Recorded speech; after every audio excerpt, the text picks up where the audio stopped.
Hey guys, SK here, back with another Clash Royale video. Hope you guys are all doing well. In today's video, I'll be showing you how to play against Hog Rider Earthquake with the newly buffed Giant Skeleton and Archer Queen, which were both buffed in the recent January balance changes. So this deck used to be really popular, I think maybe a year or two ago, but then obviously the meta shifted. I think Giant Skeleton was nerfed, Queen kind of fell off for a bit, and so it hasn't been seen as much. But now with these two cards getting buffed, as I said before, I feel like we're going to see it quite a lot more. And so I just want to show you guys pretty much a blueprint and game plan of how to play against the deck. So I'm playing against my friend here, and the context here is that I just played against him for a friendly 1v1 with the matchups reversed. I played Giant Skeleton Hog EQ and he played 3.0 Xbow. Then I got the idea, I asked him to reverse the matchup, and I'll hopefully show you guys how to do it. I'm going to triple drop my Knight Ice Spirit Skellies to full counter this Hog with the assistance of that Archer. Very nice defense because he did outcycle my Tesla, well played to him.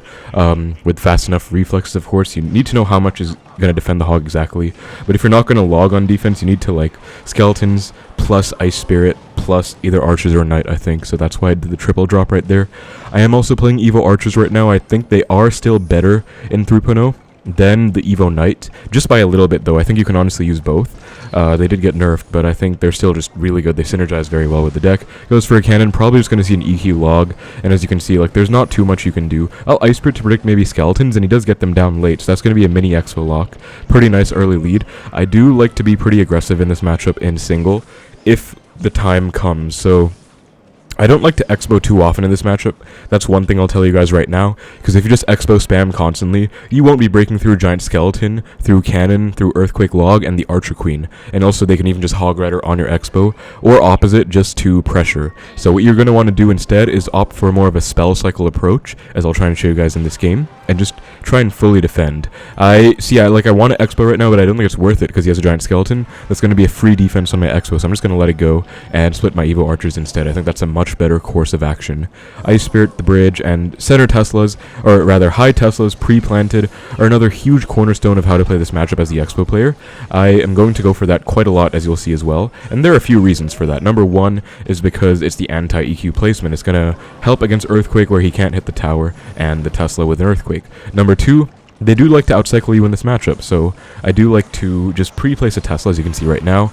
I'm already back to a second one by the time he goes for a Hog, and it's honestly just kind of an annoying play they can't do too much about. And he does laugh because I'm already back, as you can see. He probably wasn't expecting me to cycle all the way back to one, but that's just a pretty easy defense. And the only thing they can really do is either Cannon on it, Archer Queen on it, or maybe even Earthquake up high, not hitting the tower. But none of those are like great, I guess. I'm not sure what's optimal from the Hog side, but it's a play I love making, as you can see, and it'll be pretty annoying for him to deal with the whole time around. He does go for the high EQ this time. I'll just go for my Fireball. Nice that we hit the Hog as well. Just log Ice Spirit to make sure I don't take any Hog hits, and that's going to be a really nice defense once more. It does pop Queen ability. I can just go Skeletons though, because that was popped very early. And as you can see, we're just kind of holding our lead. Even if I didn't get that early lock, I still would have had a slight damage lead right now, and it's basically just about maintaining that lead again. I do want to Expo now. Okay, he does go for the Cannon prediction, so honestly well played on his end, but since I was patient, luckily for me, I didn't play into it. You have to be ready for them to predict your Expos at a certain point as well, which is why, again, I feel like there's even less of an inclination to go for Expos at a certain point. It's just going to be spell cycle and defense pretty much, and it's not like the most fun way to play, but it's definitely the most optimal way to play, because you're not playing to like let them just easily beat you down. You're playing to try and actually win against a hard counter.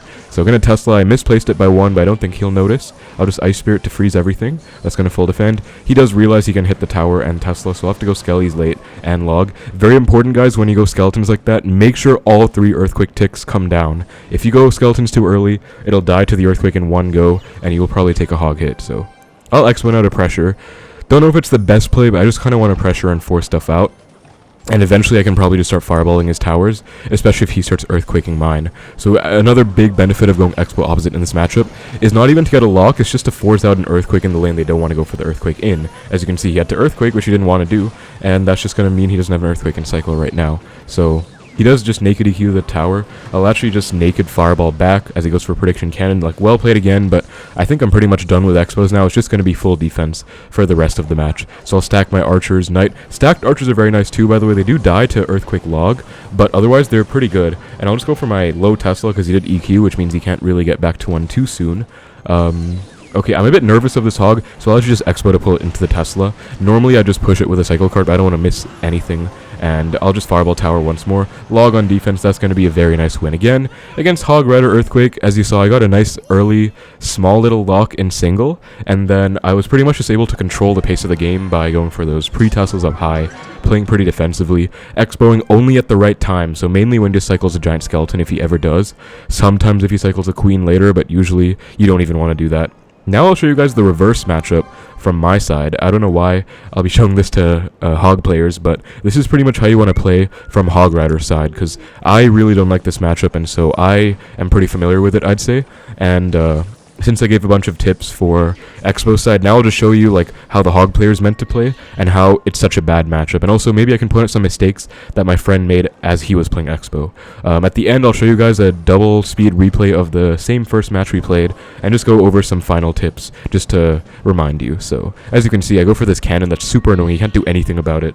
If I was the Xbow player right now, I might just naked Fireball Tower, because this cannon is so high that you actually cannot hit it with a Fireball and the tower at the same time. You have to choose either the cannon only or the tower. And obviously, who's just going to naked Fireball nothing? Like, hitting the cannon with a Fireball there is like Fireballing nothing, essentially. So goes for the Xbow. Thankfully, I wasn't sure if I would have messed up here, but going for a Hog in that placement does not mean it jumps the river. I thought it would, but thankfully it didn't. And he does a really good job of actually defending that Hog quite nicely to the point where it almost dies. So if that Giant Skeleton was not tanking, I might have taken a lot of damage, and this is kind of what you're supposed to do, I'd say, as him, as the Xbow player's side. You want to be cycling to your Giant Skeleton.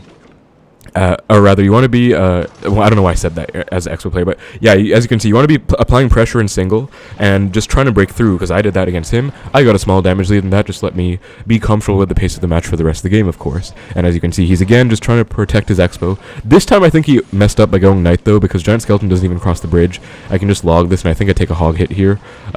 He kind of panics and goes for like a late log. I think if he logged on time, he wouldn't have taken the Hog hit, but as you can see, he still takes a Giant Skeleton bomb to the face. And so this is the one downside of being so aggressive in single, and the game is already over at this point, by the way. Another thing you might notice is that I have Evo Skellies, he doesn't have any Evos, but it's really no difference because the game is already over. And even if he did have like Evo Archers, I'd still definitely say I'd be able to win this very convincingly, but just, he was a bit too aggressive. That was a misplay on his end with that Xbow. Just with a Knight, really. He should have like let the Giant Skeleton cross and then gone late Knight to let the Xbow die, and I think that would have been a better, like right now, basically. That would have been a better course of action. Goes for a low Tesla. I decide to take EQ value as much as I can on his weak side tower and Tesla. And as you can see, if the Xbow player like controls their cycle efficiently, or rather if the Hog player like myself here controls the cycle efficiently, you can never really outcycle them that easily. And even if you do, there are like 50,000 counters. As you can see, this is the first time I actually go for a cannon on the Xbow, and it's just going to be an easy counter. Now I just Hog, and I pre-EQ because I feel like I can, because I think he's supposed to respond to the Giant Skelly as well.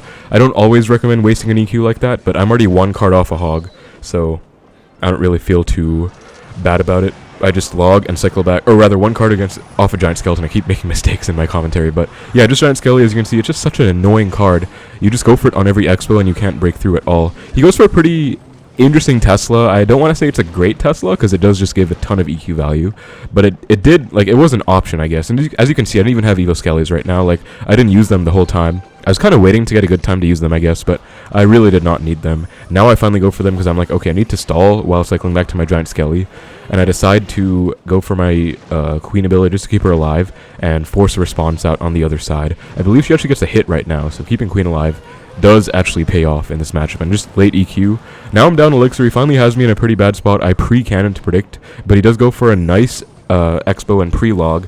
Opposite lane to my prediction. Thankfully, though, I just get bailed out because his deck is so broken against Xbow. He goes for a really good Fireball, too. I actually like that play because it is, like, kind of what he had to do to get a lock. But again, EQ is such a bailout, and, like, there's no coming back. And again, on the note of Evos, he might have had more of a chance of breaking through with the Evo Archers or even Evo Knight. But again, you just cannot escape the fact that EQ log demolishes an Xbow. And so because of that, I really don't think this game would have been too different, even if he had Evos. And as for the other side, me having Evos, you saw in this game, I didn't use Evo Skellies at all, like even once, for their purpose. Like, I went Evo Skellies to tank for the Expo, they died in one go, which were basically like normal Skellies. So, him not having Evo Skellies, I don't think makes any difference at all. Even as the Expo player, like, you just log them off and they die. So, yeah, it's pretty much just a really free matchup again, as you can see. And if you play like I did, Like, this is how you're supposed to play against Xbow. I don't know why I'm teaching people this, because I hate this deck and the matchup, and I don't want to play against good people who play it properly, but yeah, it just goes to show how you're supposed to play it. And if you're an Xbow player, I guess try and avoid some of the mistakes my friend made here. I think he did a pretty good job of Xbow pressure. He didn't really have a choice but to pressure the whole game after he was down so much. His single pressure at the start was good, but then he just overcommitted a bit too early on with that one Knight early on the Giant Skelly and took a Giant Skelly bomb to the face for that. Even if he didn't do that, I probably would have just gone like same lane as him, eventually overwhelmed him, and even though they can out-spell cycle you with the Fireball, you have the Archer Queen as a Hog player, so you get the 3-card cycle. You are going to out-damage them with a 3-card cycle spam in triple elixir, so that's another thing. I'll show you guys the same replay on double speed and just cover some important concepts and tips again in this matchup. So number one, I think the biggest one is playstyle. You want to be a bit aggressive in single, but not too aggressive, you know? You don't really want to let them get a ton of damage on you. You definitely want to go into double elixir with a damage lead at the best, and worst case, even damage. You do not want to go down damage and double, or you're probably going to lose from the start already. Next, it's all about spell cycle, really. Like, you're not going to get any Xbow locks unless they mess up, or you get a really good single elixir outplay, or a general outplay, like, say, making a Hog jump the river to let the Xbow retarget onto the tower. That's a very rare situation, though.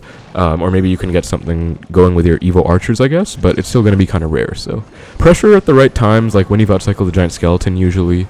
Like right now, got a nice lock, he messed up with the Skelly's timing, but for the most part, you don't really want to be spamming too many Xbows. You can see I basically went for like 2 Xbows, or was that my first one? That might have been my first offensive Xbow. When he was playing a lot more aggressively, he was Xbowing a lot in single, which does also work out, but it also leaves you more prone to making mistakes. Even here, you know, I wanted to Xbow, but I didn't, because I recognized he has a good cycle, Giant Skelly, EQ, whatever, he can just easily defend. Biggest one, I don't think my opponent was doing, by the way, he's just going Xbows a lot, is this pre-Tesla play. I think that's a huge difference in our playstyle, and it's a big reason of why I was able to just defend and control the pace of the match pretty well, because the pre-Teslas put in work, and also let me cycle back to my new Teslas very efficiently. Also just, again, playstyle comes back into question here, because he goes for these pre-cannons on my Xbow quite a lot, which is a pretty decent play. Like, if it works out, I'm going to get screwed. That's a -3 trade for me. But I just didn't really fall for it, because I was playing pretty passively and safe. And the one Evo Archer counter push doesn't really do too much if they can just defend with a cycle card. But it's just a matter of principle, like splitting the Evo Archers, not really wasting them. You want to use as many as you can, I guess. I really don't think they made too much of a difference. They helped like once on defense against that Hog when it was coming down. I didn't go for a Tesla, I just went like Fireball, Archers, Ice Spirit. But otherwise, I wouldn't really say my Evo Archers really like carried this game at all. I think it was much more of a question of my playstyle. Right here I go split Evo Archers again, but again, like, they're really not saving the game. They do okay against the Archer Queen, that's for sure, but they don't like carry too much, and if he didn't mess up there, I think it would have been better. Anyway, he's just going for the EQ cycle, and again I go Fireball cycle back, and just make sure I'm always up at least a Fireball, so that by the end of the match, if he goes EQ on my tower, I go Fireball, I win. That's the goal. This is usually going to be a tiebreaker match, as you saw in this game here. You are not going to win this matchup in single unless they mess up super big time. So that's pretty much it for the matchup guide, guys. Xbow against Giant Skeleton Hog EQ. Hope you guys enjoyed. I mentioned this on my main channel, that I'll be posting this on the second channel soon, and this is it. So hopefully it helped. Thank you guys so much for watching. Let me know if it did. Take care, and I will see you in the next video.